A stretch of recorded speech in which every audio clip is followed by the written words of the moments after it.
Bonjour. Bonjour Thomas. Alors, merci d'accorder cet entretien dans le cadre de Télénation Info. Avant tout, pourriez-vous vous présenter à notre public et expliquer un peu votre parcours politique ? C'est avec plaisir que je me présente et que je vous rencontre. Donc je m'appelle Rose. Parcours politique, c'est peut-être un grand mot. J'ai été pendant, je pense, environ 1 an et demi militante chez nous, le parti politique. Par la suite, j'ai fait beaucoup de vidéos sur Internet, sur TikTok notamment. Je pense que c'est majoritairement comme ça que les gens peuvent me connaître. Et puis voilà, après, pour le reste, je suis étudiante en droit. Je pense qu'il n'y a pas grand-chose de particulièrement intéressant à dire. Donc si je comprends bien, vous n'êtes pas vraiment de gauche. Non, je pense que si on a regardé un petit peu mes vidéos, on peut très vite comprendre que je suis plutôt à droite qu'à gauche. Mais en réalité, je pense que c'est peut-être la maladie d'une nouvelle génération aujourd'hui. J'ai l'impression que les jeunes sont plus souvent à droite qu'à gauche, même si vous me direz que les exceptions sont peut-être lourdes. En France, par exemple, les filles, c'est majoritairement des jeunes. Oui, non, je pense que je me raccroche plutôt à des personnalités comme peut-être Alice Cordier que, disons, Jean-Luc Mélenchon. Ça me paraît un peu plus raisonnable. Et qu'est-ce qui vous a donc amené à vous orienter à droite et vers le combat identitaire ? C'est tout un parcours.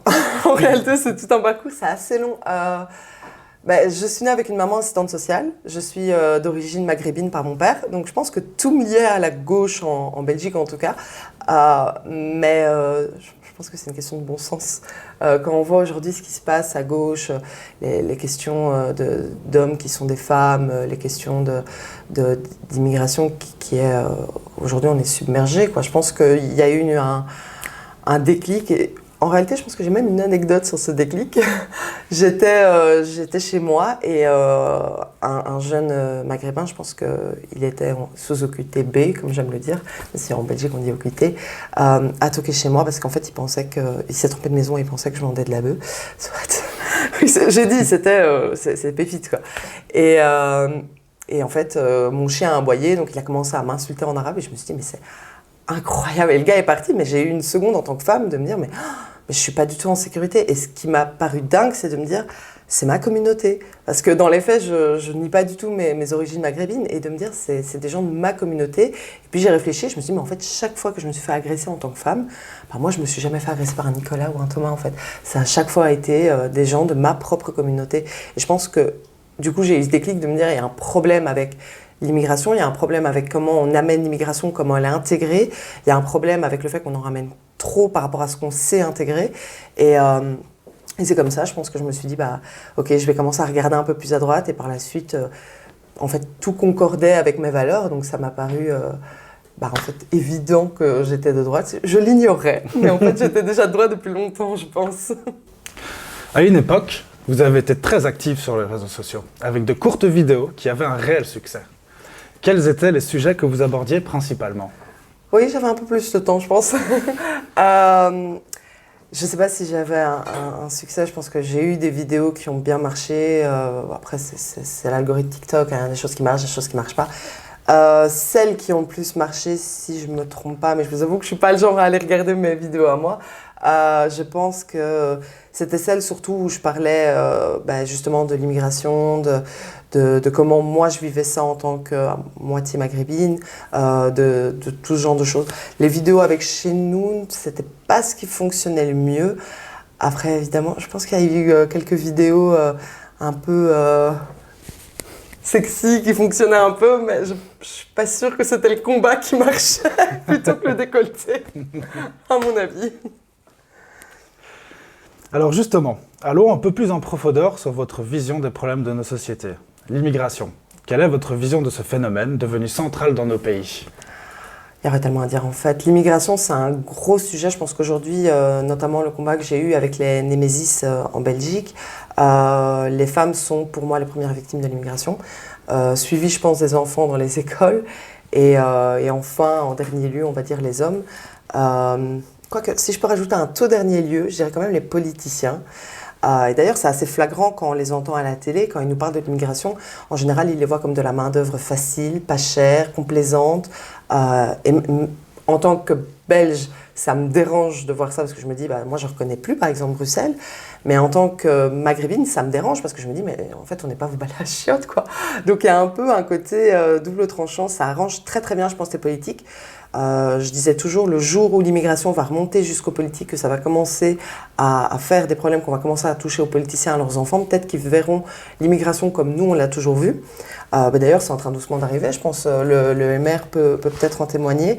Quand on voit ce qui s'est passé récemment, c'était à Molenbeek, je pense, au conseil communal, je ne sais pas si vous l'avez vu, ouais. Où elle dit, je ne sais plus son prénom par contre, donc si quelqu'un là, ce serait bien de le mettre peut-être ici, juste en dessous, mais où elle dit que si on n'est pas content, je veux dire les Belges d'origine, partez. Ouais. En fait, c'est chez eux, quoi. Et je me dis, c'est quand même dingue d'en arriver à ce stade-là. Moi, je pense que si mon arrière-grand-mère est venue en Belgique il y a quelques années, que ma grand-mère aussi, qui était née ailleurs, est venue en Belgique, c'est parce qu'il y avait une raison. Et je suis hyper reconnaissante en fait envers mes grands-mères de me dire, mais vous m'avez offert la chance d'être une femme libre, dans un pays libre, où je peux travailler, où je peux ne pas travailler et m'occuper des enfants. Où je peux... En fait, j'ai une possibilité de choix que je sais que je n'ai pas dans mon pays d'origine. Et le fait est que l'immigration qui est ici aujourd'hui, je pense, surtout les enfants de la première génération, ont une tendance à idéaliser, bon, je vais parler de ce que je connais, donc ont une tendance à idéaliser le Maghreb parce que ils y vont les étés. Mais en fait, il faut se rendre compte que la vie au Maghreb et la vie au Maghreb en été avec l'argent européen, c'est une chose totalement différente. Et moi, j'ai été pendant des années au Maghreb parce que voilà, j'avais de la famille là-bas. Je me suis très vite rendu compte que c'est vrai que c'était agréable pour moi, mais que pour eux, c'était leur vie de tous les jours et que la chose était très différente. Il y avait une pauvreté, une misère, des animaux errants partout. Les rues n'étaient pas du tout ce qu'elles sont en Belgique, en fait. Et la chose était, en fait, il y avait un fossé. Alors qu'aujourd'hui, surtout quand je viens à Bruxelles, j'ai un peu ce truc de me dire, mais je vois plus le fossé, en fait. Je sais pas pourquoi, finalement, mes arrière-grand-mères sont venues ici. Quand je regarde, il y a certaines rues à Molenbeek qu'on avait vues avec Némésis quand j'en faisais partie, où on peut pas se promener parce que c'est dangereux, on ne peut pas porter des jupes. C'est pas la liberté pour laquelle mes grands-mères se sont sacrifiées en fait. Et je pense que il y a beaucoup de choses à dire. On pourrait aussi parler notamment du fait de tout ce qui est arrivant de migrants en masse avec les bateaux, que la gauche, nous sommes d'accepter avec grand sourire, sans même qu'elle se rende compte qu'en fait, c'est les premières à alimenter la mort dans la Méditerranée. Les gens qui traversent ça, on leur promet un Eldorado en Europe. Mais cet Eldorado, demandez aux Belges, ça n'est plus. Aujourd'hui, les Belges n'ont plus d'argent pour payer leur électricité, ont froid en hiver, les Belges ne savent plus payer la cantine des enfants. On est dans un stade où je n'ai jamais vu mon peuple autant dans la misère. Quand je dis mon peuple, là, je parle vraiment des Belges, quoi. Et on promet, on ramène des migrants en leur disant « Oh non, vous allez voir, c'est magnifique là-bas ». Et ils arrivent, ils pensent aussi que les femmes sont hyper chaleureuses de les accueillir. Mais en fait, il y a un fossé entre ce qu'on leur vend, la réalité, la gauche qui dit « Ah non, continue à les ramener », sans se rendre compte que c'est cette même gauche qui alimente ces gens, qui alimente cet Eldorado, ce fantasme. Et qui alimente ces enfants, ces femmes, ces hommes aussi morts dans la Méditerranée. Moi, je pense notamment au petit Aylan, je ne sais pas si vous aviez vu la photo, échoué sur la plage, c'était il y a quelques années maintenant. Je l'ai revu il n'y a pas longtemps, je pense que ça a fait 10 ans. Mais qui est responsable de ça ? C'est pas moi qui suis contre l'immigration qui suis responsable de sa mort, en fait.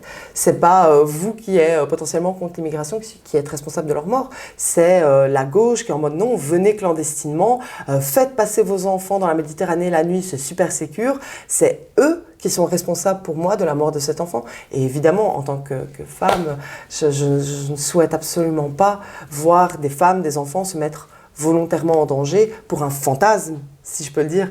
Mais encore une fois, on pourrait en parler pendant des heures, c'est très très long. Mais basiquement, ma vision de l'immigration, c'est ça. Je ne critique pas l'immigré parce que je peux comprendre. Je critique le système qui est mis en place autant dans sa tête qu'en Belgique, en Europe, pour faire croire que s'ils viennent ici, ce sera le rêve, quoi.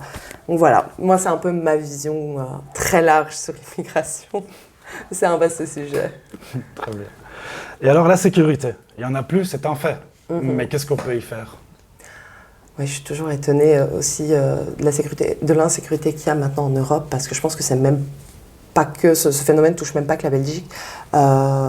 Je ne sais pas si vous avez entendu parler de cette histoire avec une femme qui a renversé un homme parce qu'elle lui a fait un d'honneur, après il s'est arrêté. Mais c'est absolument affolant en fait qu'on en arrive, nous les femmes aussi, à ce stade de violence parce qu'on a peur. Et je pense qu'on se fait tellement agresser, tellement siffler dans la rue. Et je pense qu'on en a parlé un peu off caméra, mais comme je vous l'ai dit, moi je ne me fais pas agresser par des Nicolas, je ne me fais pas agresser par des Thibaut. Moi, ces gens-là ne m'ont jamais ennuyé dans la rue, ne m'ont jamais sifflé. Au pire, ce que j'ai pu avoir, c'est une petite dragounette et non, je ne suis pas intéressée, ça s'arrête là, quoi.